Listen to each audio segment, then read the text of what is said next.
Because I think if a house has really good bones, and it's been, well taken care of, that's what's most important when you're purchasing a house.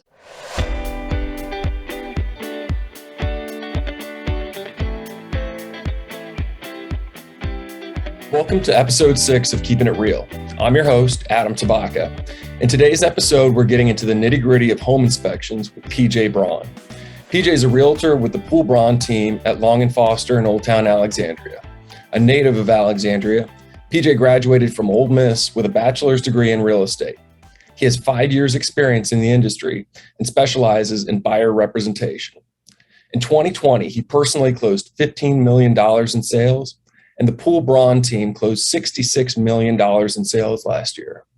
When he's not working, PJ loves to golf, fish, hunt, train his dog, and explore new restaurants.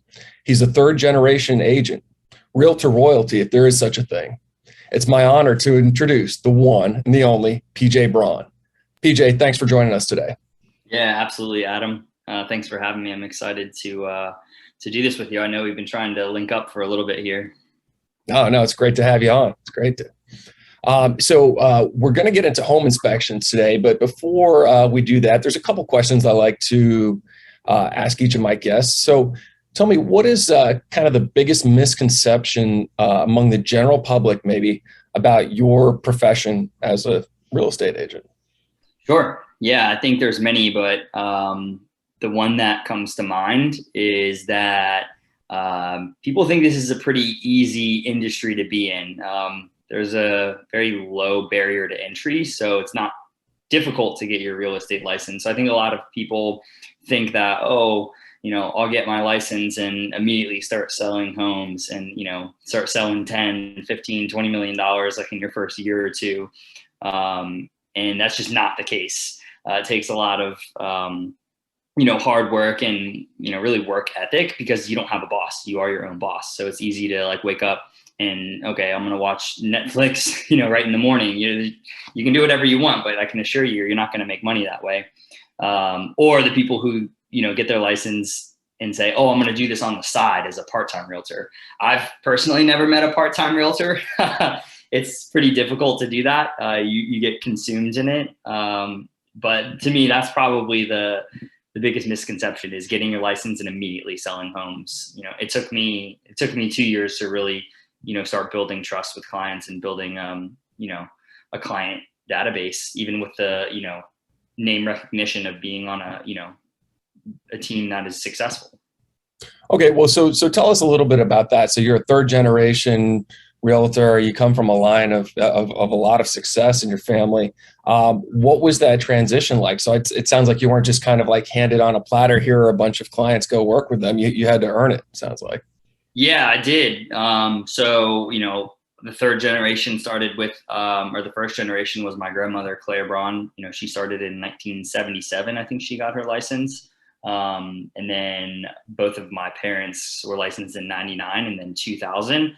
And then here I was, in 2016.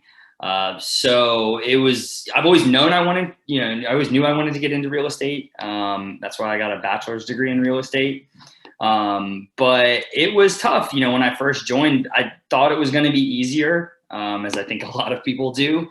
And especially being, a younger agent, I think that it was hard to break through trust in clients. They kind of see that I'm young, so they assume that, I'm unexperienced. And I was. The first year, I just totally, the saying, fake it till you make it, is exactly what I did. I tried to immerse myself in as much education as possible, going to seminars, talking to successful realtors, and just trying to get as much knowledge as I could. And it took a while to, be able to go to an inspection or go to a showing and not be kind of nervous about, sounding like I know what I'm talking about. And I tried not to BS people hey, I know everything. It was if somebody asked me a question and I didn't know it, I was very honest. I was like, look, I'm not as well versed in that topic, but I can assure you with, a great support team, and, I'll make sure to get that answer for you. And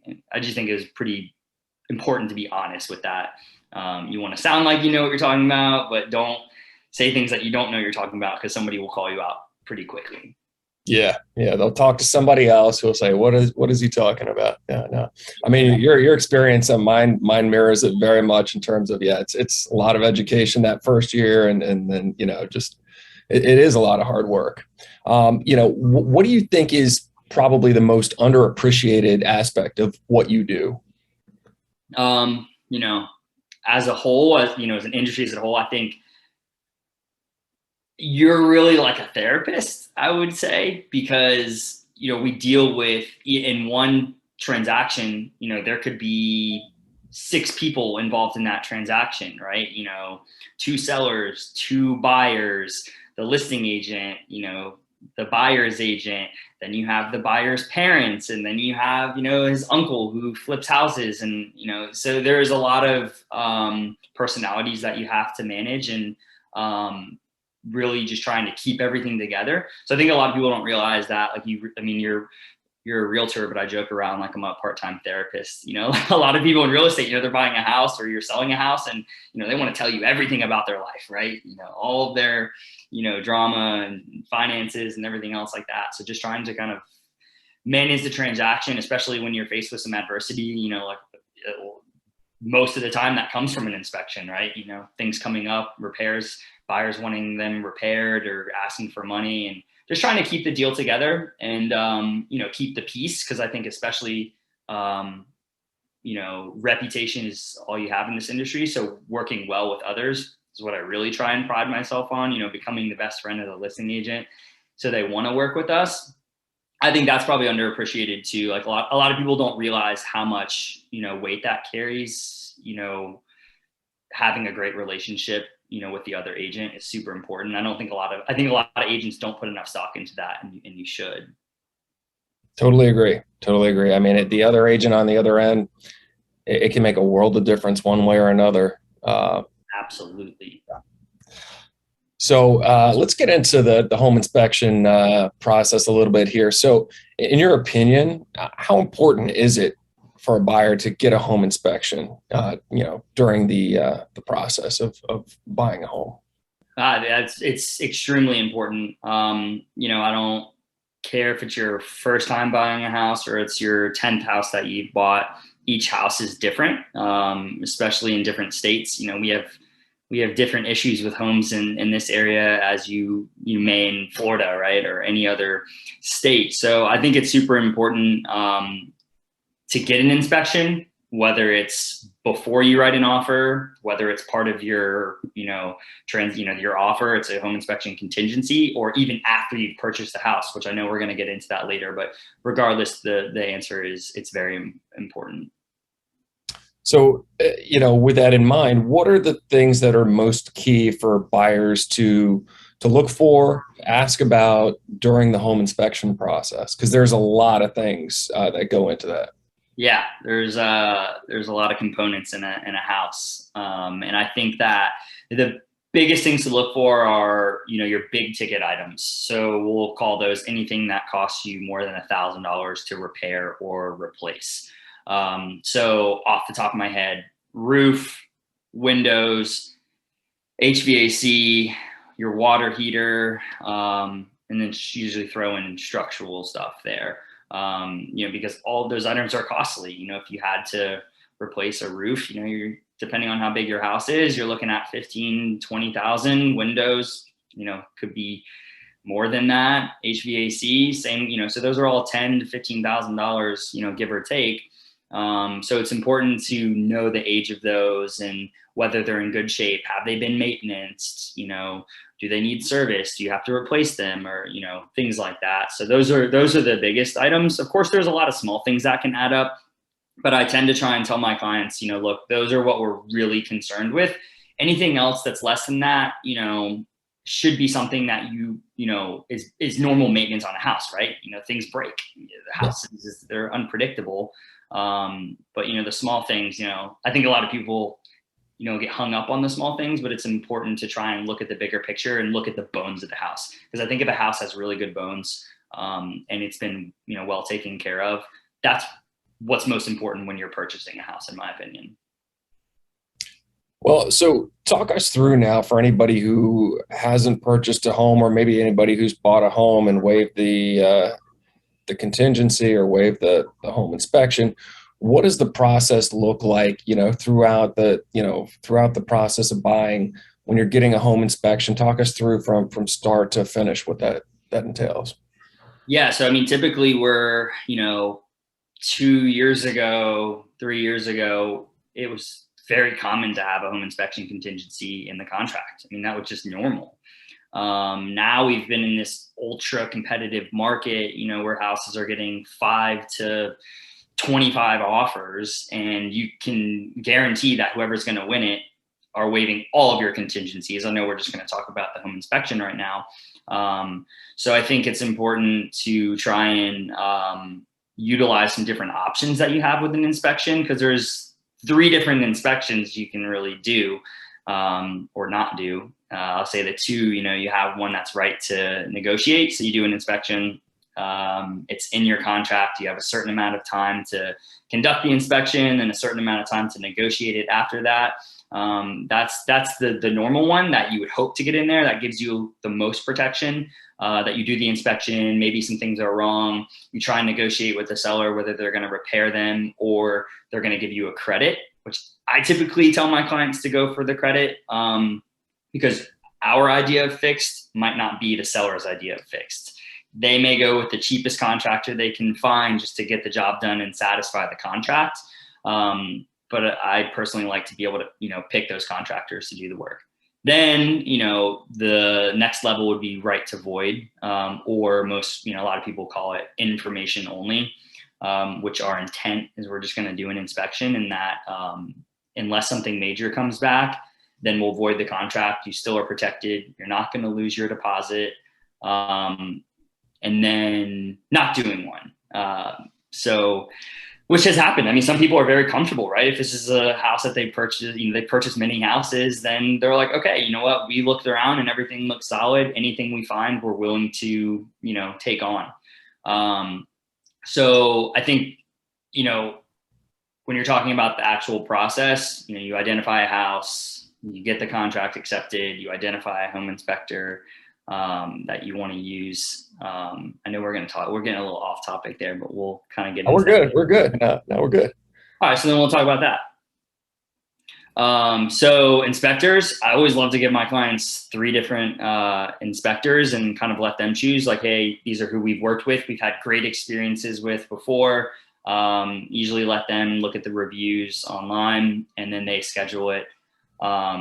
And these are not just inspectors we just picked off of, Angie's List or, Yellow Pages. These are people we've worked with before and that we trust. And I think it's really important for inspectors to educate the buyer on the house, not just like the home inspector's job is not to find out like what's wrong with the house. If an inspector comes up and says, oh yeah, we're going to find everything wrong with the house, like that's not what I want, because then immediately red flags are raised. I want somebody who's going to walk them through the house and tell them, the maintenance that you need to do on a house to, extend the, the life expectancy of your, your big ticket items. So showing you where the water shutoff is, showing you where your hose bib shutoffs are to winterize, in the colder months, things like that. So that's typically how I get my clients to, pick an inspector, is give them some options.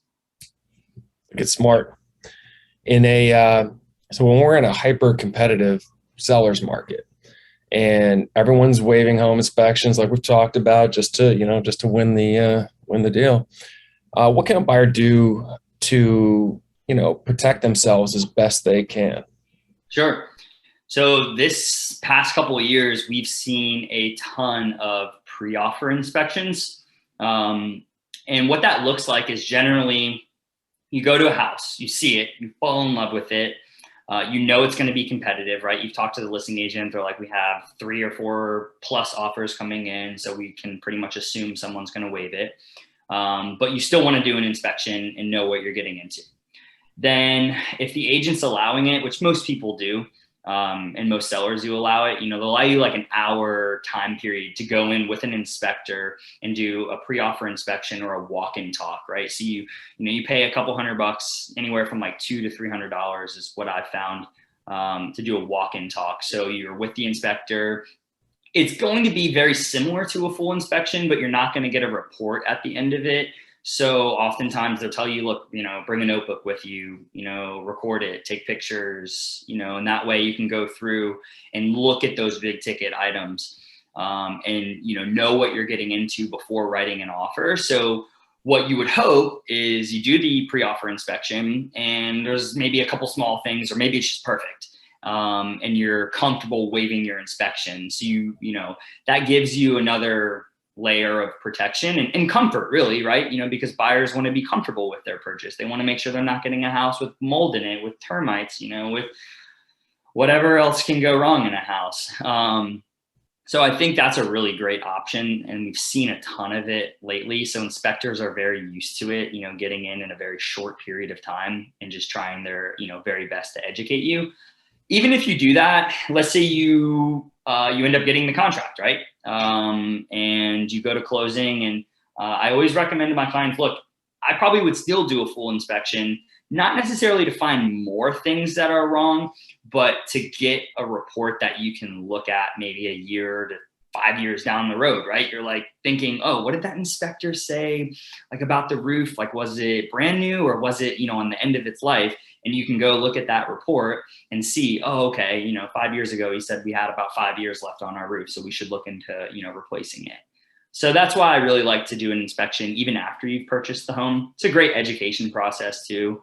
And I think it's a great way to get as much knowledge as you can. Excellent. Good advice.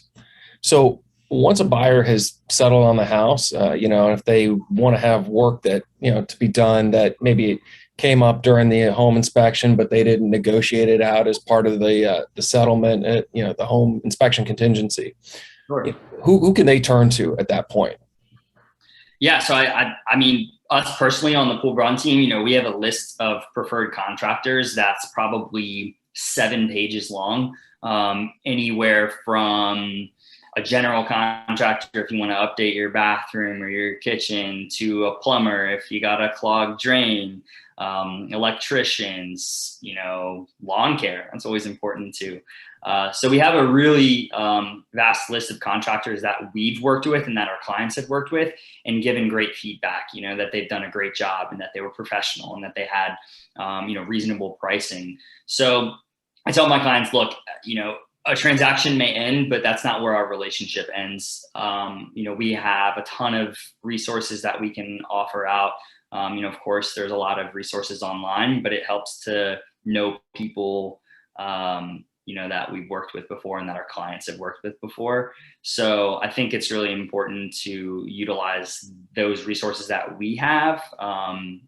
And like I said, I tell people, it could be 2-3 years down the road, give me a call. If you have a question about the house or you need a recommendation, we do it all the time. And I love to give business to those contractors because they know what they're doing. And then I know personally that they're going to give, the best service that they can to my clients. And I think that's really valuable information to have. And even if somebody hasn't worked with you before, if they need a contractor, they can go to you, right? And believe me, I've had especially on social media, people, that have, maybe a relative that's a realtor or their best friend's a realtor. So I obviously understand there's going to be loyalty there, and I'm never upset by it. Maybe I'm a little upset by it, but I understand, right? So then they'll come out, I'll see they bought a house 6 months ago with, one of their friends or relatives or whatever the case may be. And then they ask me for a contractor recommendation. I'm more than happy to give that out to them. Again, I want them to, get the best service possible and the best price, and somebody who does good work. And in this area, there's hundreds of contractors. So it's hard to kind of pinpoint one, picking a random one off of a website, right? Yep, for sure. So before we wrap up here, let me ask you, what is the craziest thing that's ever turned up at one of your home inspections? We've seen a lot of wild things. I think a lot of the crazier things happen when we're the listing agent, because we work with an estate attorney and we do a lot of distressed properties. So, sometimes our investor clients look at these houses that are been vacant for 5 years. They've, filled with black mold or whatever the case may be. So one of the crazier things that I found with my investor client when we were inspecting a house, the house was, there was a fire in the house. It was a really bad fire. So pretty much 90% of the house was affected by it. Half of the house was basically just caved in. And we knew that. We were looking at it as a tear down, right? We were just looking at the lot, looking at the foundation to see if it can be, salvaged. And we go in the property, and there were dolls, ceramic dolls, porcelain dolls everywhere with charred and burnt faces. And to this day, I've had nightmares about that property. That was one of the crazier ones that I've seen. It usually has, crazy things that we find usually have to deal with properties that are, abandoned or they seriously neglected. So, everything is like left in the house, like as somebody lived there, yesterday. It's just been moldy and mildewy forever. So to me, I love those type of properties though, because it's always exciting for me to go see that, right? There's never a dull moment in this career. And so I really love that part. So you like the nightmares is what you're saying.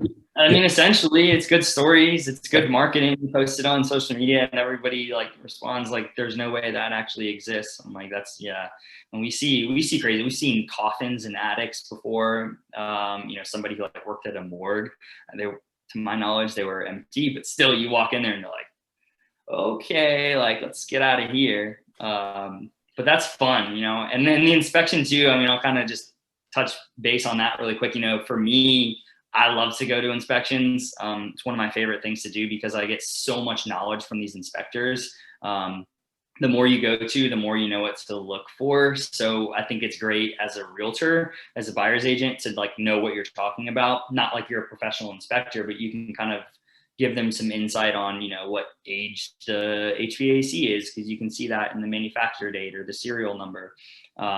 So as many as you can go to, because you've learned so much. And if you live in a house or you own a house, you're inevitably going to come across problems that you need to address. And there's a lot of times I'm like, I remember my inspector told me about that, a couple of years ago. But yeah, never a dull moment with inspections.